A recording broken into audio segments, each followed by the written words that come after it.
Miarabo tompoko androany isika de ndao ndray ara hijery ny fizotra ny fitohizan'ny rotaka izay miha mafana dia mafana amin'izao fotoana izao. Fa milohan'izany dia azadino milaiky ny vidéo antsika ary azadino ihany koa ny miabone amin'ny chaîne antsika mba hafahanao manaraka tsy tapaka ny vidéo izay lefa any misesisesy eto amin'ny Wata Gasy. Toy izao ny fanaovana azy. Tsy ampiandrely isika fa avy hatrany tonga de vavaka. Araky ny hita moa dia miha mafana dia mafana toedra raha amin'izao fotoana izao. Satria rehefa nosakanana tsy hiditra tao amin'ny kianjan'ny Barea ireo vondrony filoha 120 nefa androany dia tazana ary hita baribary fa nahazo niditra tao amin'ny kianjan'ny Barea ny mpitondra teo aloha izany hoe Andriamatoa Andry Rajoelina sy ireo mpombazy ary tao amin'ny kianjan'ny Barea nanaovana ny fampielezan-kevitra izay nataony. Mety midika inona re izay araky ny fijery tsy miangatra. Ny mahagaga manko ary ny mampametra-panontaniana be sy ny maro dia ny hoe fanahoana ary ireo collectif de candidats no tsy mahazo mitsoka ao amin'ny kianjan'ny Barea fa rehefa nangataka hitsofoka tao izy ireo de avy hatrany de nosakanan'ny gendarme fa rehefa mpomba ny Andry Rajoelina sy ny tariny dia nomena alalana malalaka zao rehefa hitsofoka ao amin'ny kianjan'ny Barea. Fa maninona raha tonga de mba atao fitia mitovy ilay izy fa tsy atao fitia mitanila tahaka izany. Rehefa ny mpitondra teo aloha no mangataka de omena fa rehefa ireo mpitondra vaovao na ireo mpitondra voahilatsaka no mangataka dia non avy hatrany valy. Maro dia maro moa ny olona naneho hevitra tamin'iny zavatra niseho androany iny toy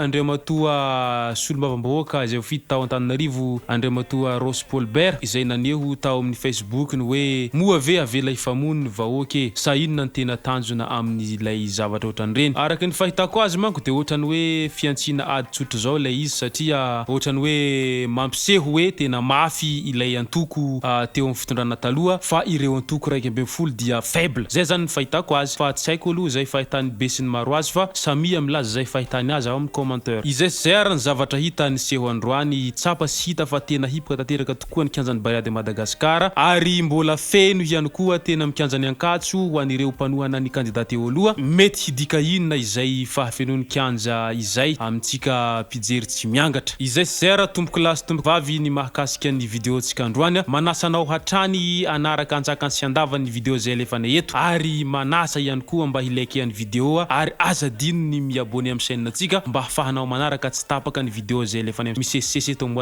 Wata Gasy. Mangasitsaka tompoko de mirarso. Ori mpitondra fanjakana asa mity gasikara tanindrazana malala ivavahagna ny tsy manaranare gologolo ty gasikara mba handroso fa tsy latsika fara ny fitiavagna anao tsy miala angatangolo veny ty tsy fara tiara baba avambonimbony avambanibany avambonimbony avambanibany